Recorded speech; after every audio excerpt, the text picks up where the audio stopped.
വേദി 12 മൂവാറ്റുപുഴയാറിൽ chess number 323 വിളിച്ചപ്പോൾ സദസ്സിൽ നിന്ന് ആരവം.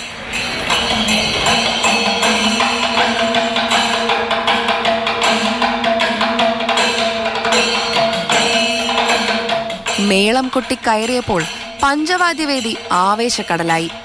ഉത്സവ പ്രതീതി ഉണ്ടാക്കിയതോ പഞ്ചവാദ്യത്തിലെ പെരുങ്ങോടരും.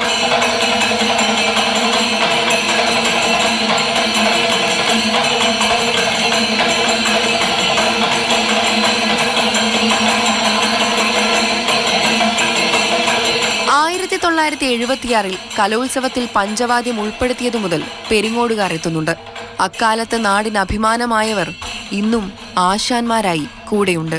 അന്നത്തെ ആ ഒരു കാലഘട്ടത്തിൽ ആ ത്രില്ലൊന്നുമില്ല. ശരിക്കും എ ഗ്രേഡ് വന്നതിൻ്റെ ശേഷം നമുക്ക് അത്രത്തോളം ആ ഒരു വാശി ഒന്ന് കുറഞ്ഞിട്ടുണ്ട്. പക്ഷേ എങ്കിലും ഞങ്ങൾക്ക് വാശി കുറവില്ല.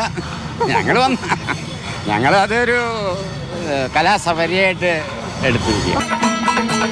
പെരിങ്ങോടുകാർക്ക് മത്സരമല്ല പഞ്ചവാദ്യം, ജീവിതം തന്നെയാണ്.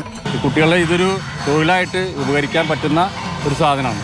അപ്പോൾ അത് തുടർന്ന് കൊണ്ടുപോകണം. ഇപ്പോൾ അടുത്ത കൊല്ലം 50ാം വാർഷികം ആഘോഷിക്കാൻ പോവുകയാണ് ഈ സംഘത്തിൻ്റെ. പെരിങ്ങോട് പഞ്ചവാദ്യ സംഘത്തിലെ കലാകാരന്മാരാണ് മത്സരിക്കാനെത്തുന്ന ഓരോ വിദ്യാർത്ഥിയും. പഠിച്ചിറങ്ങുന്നവരിൽ പലരുടെയും തൊഴിലാണ് പഞ്ചവാദ്യം. കീഴൂർ പൂരവും അയ്യപ്പൻ വിളക്കും കൊട്ടിയിറങ്ങിയാണ് ഇവർ കലോത്സവത്തിനെത്തുന്നത്. പെരിങ്ങോട് ഗ്രാമം ഉറങ്ങുന്നത് പഞ്ചവാദ്യം കേട്ടുകൊണ്ടാണ് ഇന്ന്.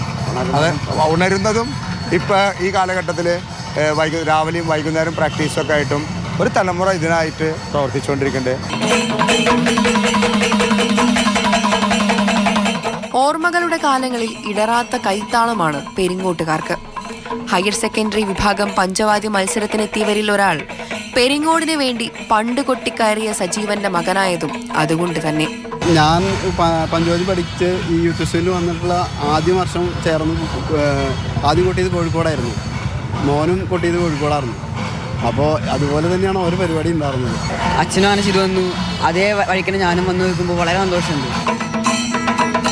പതിറ്റാണ്ടുകൾ പഞ്ചവാദ്യത്തിൽ 1ാം സ്ഥാനം നേടിയിട്ടുള്ള ചരിത്രമാണ് പെരിങ്ങോട് സ്കൂളിനുള്ളത്. ഇത്തവണയും വിധി മറിച്ചൊന്നായില്ല.